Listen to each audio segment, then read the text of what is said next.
మీరు కొత్తగా business start చేయాలనుకుంటున్నారా? మార్చ్ 16-17 హైటెక్స్ లో franchise India biggest pro expo. Srikakulam parliament Perada Tilak Kalinga BC, Vizianagaram Bellana Chandrasekhar Turpu Kapu BC, Visakhapatnam doctor Botsa Jhansi Lakshmi Turpu Kapu BC, Anakapalli BC, Araku Chetti Tanuja Rani Valmiki ST, Kakinada Chalamasetti Sunil Kapu OC, Amalapuram Rapaka Varaprasad SC, Rajahmundry Guduru Srinivasa Rao Settibalija BC, Narasapuram Guduru Uday Umabala Settibalija BC, Eluru Karumuru Sunil Kumar Yadava BC, Machilipatnam Simhadri Chandrashekar Rao doctor Kapu OC, Vijayawada Kesineni Srinivas alias Nani Kamma OC.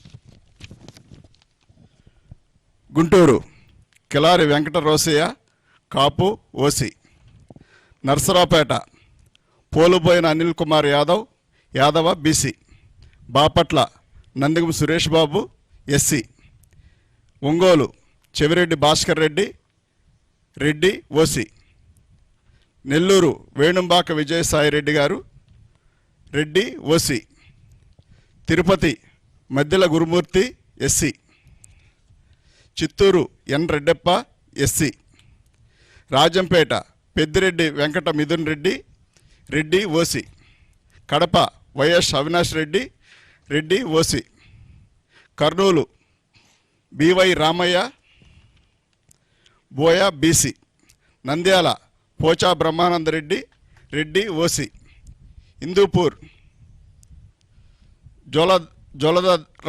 Joladarasi శాంత buoy BC, Anantapur Malagundla Shankar Narayana Kuruba BC. Finalist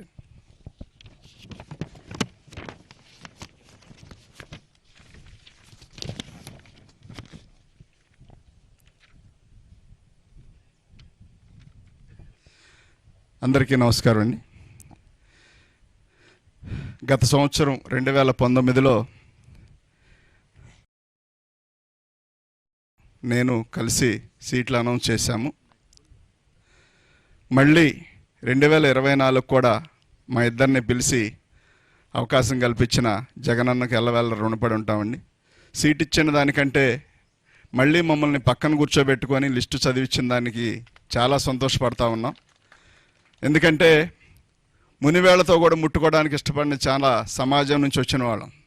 చాలామంది దగ్గర అవన్నీ కూడా అవమానాలు పాలయ్యి అవమానాలు చేయబడి వచ్చిన వాళ్ళని పక్కన కూర్చోబెట్టుకొని నా వాళ్ళు, నా ఎస్సీలు, నా బీసీలు, నా మైనార్టీలు, నా ఎస్టీలు అని చెప్పడమే కాకుండా చేసి చూపించి ఇవాళ మా అందరికి కూడా ఒక నమ్మకం, ఒక భరోసా, ఒక దిక్చూసిలాగా జగన్మోహన్ రెడ్డి గారు ఉండటం, మా జీవితాల్లో వెలుగులు నింపడం చాలా సంతోషకరమైన విషయం.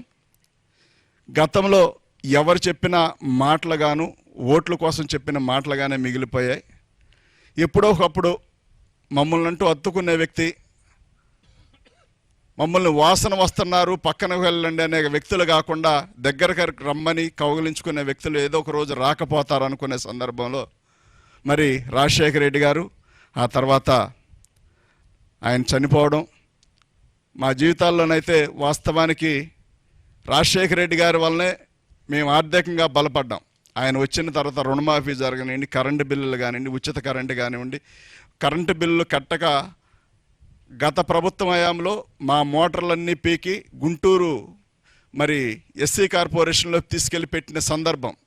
దాదాపుగా 70 మోటార్లు తీసుకెళ్ళి కరెంటు మోటార్లు తీసుకెళ్ళి కరెంటు బిల్లు కట్టలేదు. అప్పుడు బిల్లు అంతా ఉండేది కాదు, 15 రూపాయలు 20 రూపాయలు బిల్లు ఉండేది.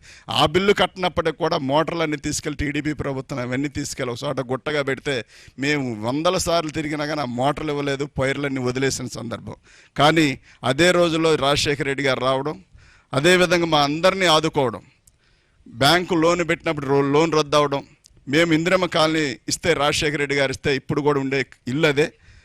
ఇన్ని రకాలుగా మాకు మేలు చేసిన రాజశేఖర రెడ్డి గారిని చూసాం. ఆ తర్వాత జగనన్న అది కాదు అన్నట్టుగా మా అందరిని హక్కును చేర్చుకొని మా జీవితాల్లో వెలుగులు నింపి మా అందరినీ మరి తన సొంత మనుషుల్లాగా తన సొంత బిడ్డల్లా చూసుకుంటూ ఈ రాష్ట్రం మొత్తం మీద ఎస్సీలు, బీసీలు, మైనార్టీలు అందరూ కూడా జగన్మోహన్ రెడ్డి గారిని మరి ఆదరిస్తూ ఉన్నారు. ఇవాళ ఎవరు ఎంతమంది కలిసి వచ్చినప్పుడు కూడా రేపు భవిష్యత్తు దేవుడు పైన దేవుడు నిర్ణయించేది ఒకే ఒకటి, ఆయన ఆలోచన కలిగిన వ్యక్తినే ముందుకు తీసుకెళ్తాడే తప్ప మరో వ్యక్తిని ఆయన తీసుకెళ్లే ఉద్దేశం లేదు. కాబట్టి ఇంత మంచి అవకాశం కల్పించిన జగనన్నకు ఎల్లవేళ రుణపడి ఉంటుంది తప్ప మా వంతు మేమేం చేయగలిగే పరిస్థితి కాదు. ఎప్పుడు ఏదున్నా మాకు జగనన్న కోసం పనిచేయడమే తప్ప మరొకటి ఆశించకుండా జీవితకాలం రుణపడి ఉంటామని చెప్పి తెలియజేస్తూ ఈ చక్కటి అవకాశం కల్పించిన జగనన్నకు ఎల్లవేళ రుణపడి ఉంటామని తెలియజేస్తాను. Thank you.